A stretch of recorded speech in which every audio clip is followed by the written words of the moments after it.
નમસ્કાર નમસ્કાર નમસ્કાર નમસ્કાર નમસ્કાર નમસ્કાર નમસ્કાર વિદ્યાર્થી મિત્રો નમસ્કાર. કેમ છો તમે બધા? આઈ હોપ કે તમે બધા મજામાં હશો અને બોર્ડની પરીક્ષાની ખૂબ જ સારી તૈયારી કરી રહ્યા હશો. અને તૈયારી કરવી પણ જોઈએ. આપણે સારામાં સારું રિઝલ્ટ મેળવવાનું છે. તો તમારી આ તૈયારીમાં થોડો ભાગીદાર થવા આવ્યો છું. આજે તમારા સમક્ષ ભૂગોળ ધોરણ 12ના મહત્વના પ્રશ્નો 2025 લઈને આવ્યો છું. બીજું કાંઈ નથી કેવું, જો જે પ્રશ્ન આપું છું આ વિડીયોમાં બોર્ડની પરીક્ષામાં જો પ્રશ્ન ન પૂછાય તો હું મારી ચેનલ બંધ કરી નાખીશ. આનાથી વધારે મારે કાંઈ નથી કહેવું. ઓકે, સમય નથી બગાડતા. વિભાગ ઈ પ્રકરણ નંબર 2, 5, 8, 9 અને 10, જેમાં પ્રકરણ 5 અને પ્રકરણ 9 માંથી 2 પ્રશ્ન પૂછાશે. બાકી બધામાં સિંગલ ક્વેશ્ચન હશે અને દરેકનો 5 ગુણ છે. એ તો તમને બધાને ખ્યાલ હશે. તો પ્રકરણ 2 માનવ વસ્તી. જોઈએ પ્રશ્ન કયા છે. વસ્તી ગીચતા પર અસર કરતા આર્થિક પરિબળો અને વસ્તી ગીચતા પર અસર કરતા ભૌગોલિક પરિબળો. બેટા 2 પ્રશ્ન તો ખાસ તૈયાર કરવાના. અડધી રાતે તમને કોઈ પૂછે ને તોય તમને આવડવા જોઈએ. ત્યાર પછી ત્રીજો પ્રશ્ન છે માનવ વિકાસ એટલે શું, તેના માપન વિશે સમજૂતી આપો અને ભારતમાં વસ્તી વિતરણની પ્રાદેશિક ભિન્નતાઓ જણાવો. જે સ્ટાર માર્ક કરું ને બેટા એ બધા ક્વેશ્ચન ખાસ કરી નાખજો. અડધી રાતે તમને પૂછે તોય તમને આવડે. તો સર આ બીજા ક્વેશ્ચન નહીં કરવાના? ના, આ પણ કરવા પડશે. ઓકે, સ્ટાર માર્કવાળા થોડાક મને વધારે લાગે છે કે આ વખતે તમને એક્ઝામમાં જોવા મળી શકે. સાથે સાથે સ્ક્રીનશોટ લેતા જજો. અને બીજું તમને જણાવું કે આ ક્વેશ્ચન તમને પ્રિલિમ એક્ઝામ એટલે કે દ્વિતીય કસોટીમાં પણ હેલ્પફુલ થવાના છે. ત્યાર પછી પ્રકરણ નંબર 5 પરિવહન. ભારતના મુખ્ય આંતરિક જળમાર્ગની માહિતી આપો. એક આ ક્વેશ્ચન સ્ટાર માર્ક કરીશું. પરિવહનનો અર્થ સમજાવી વિશ્વના મુખ્ય માર્ગો વિશે જણાવો. પાઇપલાઇનના લાભો અને વિશ્વના રેલ માર્ગ વિશે માહિતી આપો. આ 2 ક્વેશ્ચન તમારે ખાસ કરવાના રહેશે.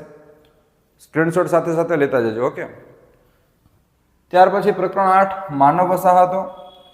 ગ્રામીણ માનવ વસાહત પ્રણાલી વિશે સવિસ્તર જણાવો. એક ગ્રામીણ વાળો પ્રશ્ન ખાસ કરવો. શહેરી વસાહત એટલે શું, તેના કાર્યકારિતાના આધારે પ્રકાર જણાવો. શહેરીકરણની સમસ્યા. વસાહત એટલે શું, તેના પ્રકારો જણાવો. તો શહેરીકરણની પ્રક્રિયાવાળો પ્રશ્ન પણ ખાસ તૈયાર કરવો પડે તમારે. ત્યાર પછી પ્રકરણ 9 2 પ્રશ્ન પૂછાય છે. કુદરતી સંસાધનો, એટલા માટે 6 ક્વેશ્ચન પણ આપેલા છે. જળ પ્રદૂષણ સમજાવી તેને નિવારવાના ઉપાયો જણાવો. ભૂમિ સંસાધન સાથે જોડાયેલી સમસ્યાઓ વિસ્તારથી સમજાવો. સરકાર જે છે તમારી પાસે આવી એક્સપેક્ટેશન વધારે રાખતી હોય, કારણ કે તમે મોટા થઈને IAS IPS અધિકારી બનશો, ભારતનું ભવિષ્ય છો, તો તમે શું કરશો? અહીંયા આગળ જળ પ્રદૂષણ છે, ભૂમિ પ્રદૂષણ છે, તેને નિવારવા માટે તમે શું શું કરી શકો? અત્યારથી તમારી કેવી સમજ છે દેશ પ્રત્યેની? તો એટલા માટે નિવારવાના ઉપાયો ખાસ તૈયાર કરવા. ભૂમિ સંસાધન સાથે જોડાયેલી સમસ્યાઓ વિસ્તારથી સમજાવો. એક આ બી ક્વેશ્ચન કરવો. માનવ સંસાધનો વિશે વિગતે સમજાવો. એક આ સાગરીય સંસાધન છે, એક ક્વેશ્ચન પર કરી લેવો. સમસ્યાઓ જણાવી તેના ઉકેલો જણાવો. આ ઉકેલવાળા 2 પ્રશ્ન છે, એમાંથી એક ક્વેશ્ચન ફાઇનલ છે. ઓકે, બોર્ડની એક્ઝામમાં તમને જોવા મળશે. જો તમે કહી શકો કે અત્યારે હું પેપર લીક કરું છું, ઓકે, કારણ કે જે ક્વેશ્ચન કહું છું તમને બોર્ડની એક્ઝામમાં જોવા મળશે. જોવા ન મળે તો ચેનલ બંધ કરી નાખીશ. સીધી વાત છે, નો બકવાસ. ખનિજોનું વર્ગીકરણ કરો અને ખનિજ તેલ અને કુદરતી વાયુ સંબંધી સમસ્યાઓ. આટલા ક્વેશ્ચન સ્ટાર માર્ક વાળા તમારે ખાસ કરવાના રહેશે. ત્યાર પછી પ્રકરણ નંબર 10 વૈશ્વિક સમસ્યાઓ અને ભૌગોલિક પરિપ્રેક્ષ્યમાં. જળ પ્રદૂષણ અને તેની અસરો વિશે સવિસ્તર નોંધ લખો. એક આ ક્વેશ્ચન આંખ બંધ કરીને તૈયાર કરજો, પરીક્ષામાં પૂછાવાનો છે. ગરીબીનો અર્થ સમજાવી તેને દૂર કરવાના ઉપાયો. આને તો મોસ્ટ IMP કહીશ. જો 100% તમને પરીક્ષામાં આ ક્વેશ્ચન જોવા મળશે અને 100% મળશે. પ્રશ્ન તૈયાર કરી નાખજો. ત્યાર પછી ઘન કચરાની સમસ્યાને તેને દૂર કરવાના ઉપાયો. આ બી ક્વેશ્ચન આવી શકે. 3 માંથી કોઈ પણ એક ક્વેશ્ચન તમને જોવા મળી શકે છે. આ પણ ક્વેશ્ચન કરી લેવા, રિસ્ક નહીં લેવું. આપણે કોઈ જે છે એ હર્ષદ મહેતા નથી કે બાબુ રિસ્ક કહે તો ઇશ્ક કહે. હો, આપણે રિસ્ક નહીં લેવાનું, બધા ક્વેશ્ચન કરી લેવાના. બધા ક્વેશ્ચનથી ઇશ્ક કરવાનો, રિસ્ક નહીં લેવાનો. ભૂમિ પ્રદૂષણ એટલે શું, તેની અસરો જણાવો અને પ્રદૂષણના પ્રકાર જણાવી કોઈ એક વિશે સવિસ્તર નોંધ આપો. આટલા ક્વેશ્ચન છે. સેક્શન E માટે આટલું જ હતું. હવે જોઈએ વિભાગ D. પ્રકરણ કયા કયા? પહેલું, ત્રીજું, ચોથું, પાંચમું, છઠ્ઠું, સાતમું, 10મું, 11, 12 અને 13. ચાલો એના ચેપ્ટર જોઈએ કયા કયા ક્વેશ્ચન આવી શકે છે. પ્રકરણ 1 માનવ ભૂગોળ પરિચય. તો માનવ ભૂગોળના 3 કાર્ય સ્પષ્ટ કરો. સંભવવાદ વિચારધારા વિશે સમજાવો. નિશ્ચયવાદ વિચારધારા વિશે સમજૂતી આપો અને તફાવત આપો. સંભવવાદ વિચારધારા અને નિશ્ચયવાદ વિચારધારા. તો બેટા તમે આ પ્રશ્ન તૈયાર કરશો ને, સંભવવાદ વિચારધારાનો તફાવત અને નિશ્ચયવાદ વિચારધારાનો તફાવત, એટલે તમારા આ 2 પ્રશ્ન તૈયાર થઈ જશે. અને ગેરંટી આપું છું આ 3 ક્વેશ્ચન જે છે, બીજો, ત્રીજો અને ચોથો, આમાંથી એક ક્વેશ્ચન 100% તમને જોવા મળશે. ત્યાર પછી માનવ ભૂગોળનો અર્થ સમજાવો અને માનવ ભૂગોળના અભ્યાસ અભિગમ જણાવી કોઈ એક વિશે સમજૂતી આપો.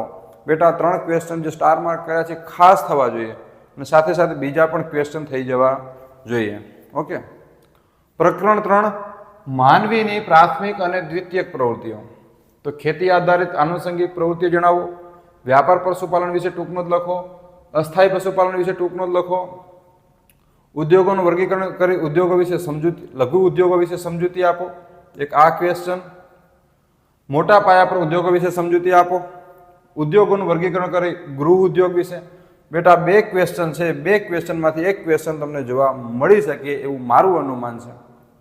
અને માનવીની પ્રાથમિક પ્રવૃત્તિમાં શિકાર અને સંગ્રાહક પ્રવૃત્તિઓ સમજાવો. આ ક્વેશ્ચન પર ખાસ બેટા તમારે કરી લેવો. ત્યાર પછી પ્રકરણ 4 માનવીની તૃતીયક, ચતુર્થક અને પંચમ પ્રવૃત્તિઓ.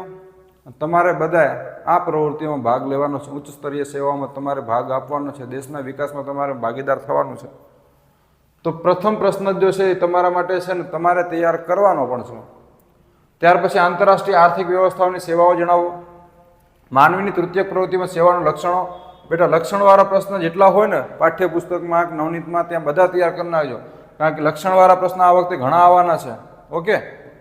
આમાં 3 પ્રશ્ન લક્ષણવાળા છે. 3 ખાસ તૈયાર કરી લેવા. અને વિજ્ઞાપન અને ટેકનોલોજી પાર્ક કોને કહેવામાં આવે છે, તે કયા શહેરોમાં આવેલા છે તે જણાવો. અને માનવીની પંચમ પ્રવૃત્તિ, પછી વિજ્ઞાપન ઇન્ફોર્મેશન ટેકનોલોજી લક્ષણો. આ પ્રશ્ન ખાસ બેટા તૈયાર કરવા પડશે તમારે. ત્યાર પછી પ્રકરણ 5 પરિવહન. સુએઝ નહેર વિશે ટૂંક નોંધ લખો. આ ક્વેશ્ચન આવે એવો છે. ત્યાર પછી સડક માર્ગોનું મહત્વ જણાવો. રોપવે વિશે ટૂંક નોંધ લખો. હવાઈ માર્ગનો વિકાસ જણાવો. પનામા નહેર વિશે ટૂંક નોંધ લખો. એક આ ક્વેશ્ચન પડી અને એક આ રોપવે વાળો. અને દક્ષિણ એટલાન્ટિક જળમાર્ગ વિશે ટૂંક નોંધ લખો. આ 4 ક્વેશ્ચન. હવે આપણે જોઈએ પ્રકરણ નંબર 6 ફિલ્મ ઉદ્યોગ વિશે વિસ્તૃત ચર્ચા કરો. સમાચાર પત્ર અને સામયિકો વિશે ટૂંક નોંધ લખો. એક આ 2 પ્રશ્નવાળો જે ક્વેશ્ચન છે આવી શકે એવો છે. આકાશવાણી વિશે ટૂંક નોંધ લખો. એક આ ક્વેશ્ચન બી. ટેલિવિઝન વિશે ટૂંક નોંધ લખો. કમ્પ્યુટરના ઉપયોગો જણાવો અને ઉપગ્રહ સેવાના ફાયદા. આ ક્વેશ્ચન તમારે બેટા ખાસ તૈયાર કરવા પડશે. ત્યાર પછી પ્રકરણ નંબર 10 વૈશ્વિક સમસ્યાઓ અને ભૌગોલિક પરિપ્રેક્ષ્યમાં. તો ગંદા પાણીના નિકાલની સમસ્યાઓ જણાવો. એક આ ક્વેશ્ચન. ધ્વનિ પ્રદૂષણની અસરો જણાવો. પ્રદૂષણ અટકાવવાના ઉપાયો. આ ક્વેશ્ચન. અને વાયુ પ્રદૂષણનો અર્થ આપી વાયુ પ્રદૂષણની અસરો. આ 3 ક્વેશ્ચન તો તમારે બેટા ખાસ આ ચેપ્ટરમાંથી કરવા પડશે. ત્યાર પછી ચેપ્ટર નંબર 11. આમાં માત્ર ને માત્ર મધ્યક અને મધ્યસ્થ આધારિત દાખલાઓ પૂછાય છે. પરંતુ આ વખતે બની શકે કે આ વખતે મધ્યસ્થના ક્વેશ્ચન આવી શકે, પરંતુ આપણે મધ્યકની પણ તૈયારી કરી લેવાની. આપણે કોઈ પણ ક્વેશ્ચનમાં રિસ્ક નથી લેવાનો, કારણ આપણે બધા ક્વેશ્ચનથી ઇશ્ક કરવાનો છે. ઓકે. રિસ્ક હે તો ઇશ્ક હે એ નહીં. ત્યાર પછી પ્રકરણ 12 આંકડાકીય માહિતીનું આલેખન. તો પ્રવાહ આલેખની લાક્ષણિકતાઓ જણાવો. રેખા અને સ્તંભના આલેખના લાભાલાભ. એક આ ક્વેશ્ચન બી આવી શકે. આંકડાકીય માહિતી એટલે શું ટૂંકમાં સમજાવો. સ્તંભો કેટલી અને કઈ રીતે દર્શાવી શકાય. અને કોઈ પણ માહિતી આપેલ હોય તે પરથી એક વર્તુળ આકૃતિ આવશે આ વખતે. ઓકે. આ વખતે ક્વેશ્ચન તમને વર્તુળ આકૃતિ વાળો આવી શકે એવા પૂરા ચાન્સીસ છે 100%. અને એક આંકડાકીય વાળો ક્વેશ્ચન બી ખાસ આ રીતે ક્વેશ્ચન આવી શકે છે. તો જુઓ, મહાદેવ ટ્યુશન ક્લાસીસ સામખિયાળી મારું નામ છે. ઓકે. કોઈ પણ વિડીયોમાં નામ નથી લેતો હું. મારું શું નામ છે તમે જાણી લેજો. ધોરણ 10 અને ધોરણ 12 બોર્ડ પરીક્ષાને લગતું કોઈ પણ મટીરિયલ જો તમને જોઈતું હોય તો નીચે આપેલા નંબર ઉપર માત્ર વોટ્સઅપ મેસેજ કરવો. ઓકે, નંબર કયા છે? 9792 7893. નડિયાદનું ફેમસ છે ચવાણું. તમને ખાવામાં ભાવે અથાણું. અરે વાહ, તમારે માર્ક્સ લાવવાના છે પૂરેપૂરા 99, કારણ કે મારા શરૂઆતનો નંબર છે 99 અને લાસ્ટના છે 93. બસ આજ મારે કહેવાનું અને તમારી તૈયારી ચાલુ થવાનું. ઓકે, અને શિયાળો છે સાહેબ, વહેલું ન 99 અને ન 98, પરંતુ પરીક્ષા માટે ઉઠવું પડશે, તૈયારી કરવી પડશે. ઓકે, જો તમને વિડીયો સારો લાગ્યો હોય તો તમે તમારા મિત્રોને પણ શેર કરજો અને યાદ રાખજો આમાંથી ક્વેશ્ચન આવશે 100%, વિશ્વાસ રાખજો. ઓકે, જો પ્રશ્ન મારા, વિશ્વાસ તમારો, મહેનત તમારી અને પરિણામ પણ તમારું. તો બસ આ વિડીયોમાં અહીં સુધી. આ વિડીયોમાં માત્ર 50 લાઈક થઈ જશે તો આપણે વિભાગ A, B, C ના પણ તમને પ્રશ્નો મોકલી દઈશ. જો વિભાગ A ના પણ ક્વેશ્ચન મોકલું છું, ઓકે, તો 50 લાઈક સુધી તમે પહોંચાડી શકો છો. બસ, જય હિન્દ.